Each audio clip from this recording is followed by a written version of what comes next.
Today's pronunciation lesson is contrasting the sounds s and z. First, I will use each sound in a word. Then, I will put the words into a sentence so that you can hear them, together with contextual clues. Please listen closely to the differences in the sounds. First, the s sound in the word sue. Sue, sue. Now the z sound in the word zoo. Zoo, zoo. Now I will use them both in a sentence. I will sue the zoo. I will sue the zoo. I will sue the zoo.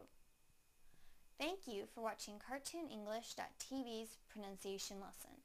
Come visit our website for free lessons, games, and chat. Bye!